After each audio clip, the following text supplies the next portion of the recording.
Thanks for tuning in. I'm Kim Stanley, and you're watching Cox Connections, only on Cox 9 Roanoke. Thousands of people all over the Old Dominion have been taking advantage of Cox Communications electronic waste recycling events. They bring in obsolete computers, broken cell phones, and old televisions. Through these events, tons of e-waste have been diverted from landfills through recycling. Cox Roanoke Field Supervisor Ted Williams is here to tell us more. Ted, thanks for stopping in today. Thank you. So a great event for Cox Conserves? Yes, it was. Roanoke had a really good event. We had around 111,000 pounds of e-waste collected. 111,000, that's great. And that would have just gone into landfills. Yes, it would. I mean, we had 610 cars from all over the valley. We probably hit every zip code in the valley came out to support the event. That's great. So Cox Conserves, it's a part of Cox. Yes. Cox Communications. And tell us a little bit about Cox Conserves and why the e-waste program. Well, several of the things that we talk about are the e-waste event, obviously. Some of the things locally that we're working on is reducing our electric bills. We're trying to really watch our paper waste as well. And we've also started an idling program to help reduce our fuel consumption across the footprint. Mm-hmm. And it is a company-wide initiative, which is so great. And it doesn't just start with Cox Communications, it's actually at Cox Enterprise. Correct. So it is, it's just something that's near and dear to all of our hearts. But the e-waste event, did you do it across Virginia? Yes, we actually had 3 different events that actually took place across Virginia. The one here in Roanoke, obviously, and all 3 of them were a great success. Mm-hmm. We had one in Chantilly, Virginia, which is just outside of DC. We collected over 32,000 pounds of e-waste up there.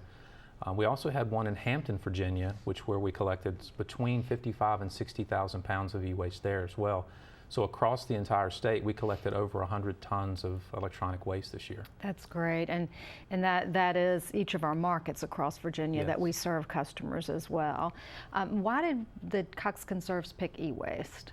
Well, I mean, one of the biggest things with the e-waste is we wanted to partner with our communities that we serve to make sure that we are helping everybody, doing our part to save the environment. I think it's really important that the community understands that Cox wants to be a good corporate citizen. Mm-hmm. Well, and we're a user of technology, so Absolutely. I think it works well. Absolutely. It definitely works well. So, next year, I mean, the e-waste events have taken place, but what can our consumers do now to start saving and preparing for next year, and where do they find more information about Cox Conserves and e-waste programs? Well, we have obviously, this is going to be an annual event. It has been for the last 3 years, and we plan on continuing to do an e-waste program for all of our communities. One of the places you can go to learn more about e-waste and learn about Cox Conserves is on our website. Mm-hmm. There's a lot of things you can look at and see on the website to kind of help you understand what the Cox Conserves is about and what direction to head. Anything really funny that we collected? Well, we've had everything from the standard televisions and computers, which most people collect, all the way to satellite dishes. We've had vacuum cleaners, we've had electric lawnmowers, you name it. Anything with a cord that came in, we pretty much took. Okay, any of those great big ugly TVs? Yes, we had a lot of box 1970 style wood cabinet TVs come in. Not as much this year though. I think most people have cleaned a lot of that out. It's a lot more up-to-date electronic e-waste. Great. So probably the first year we really brought in all of the stuff that had accumulated. Now it's just a maintenance mode for... It is in a lot of communities. It's more of a maintenance type thing. I think the best thing that people can do now to prepare is knowing that we do have it, is just kind of keep their ears and eyes open for communications around e-waste, where the events are going to be held, and what they can do is just kind of keep that stuff in their basements, kind of hold on to it, so it doesn't go into the garbage can or to a landfill. Right, and you mentioned we partnered with some folks. So one of the partners is Synergy, and so what do? They take it away for us, and then what do they do with it? Yeah, Synergy is actually works with all of our sites across the country. Synergy is a very responsible recycler of electronic waste. They take it down to a facility in North Carolina, and they actually separate the parts. And like the cabinets that the computers come in, those type of things are refurbished and recycled and sold. Your hard drives are completely destroyed. So the biggest concern for people in the community is their hard drives. They want to make sure they're clean, that their information doesn't get out. And Synergy removes the hard drives from computers, and they literally put them into a shredder, and they're completely destroyed. So that's a good thing. And then everything else is recycled and kept out of landfills. That's great. And then lastly, you know, the e-waste events are great, and I think it's a great initiative, and it works well with Cox since we are a user of technology.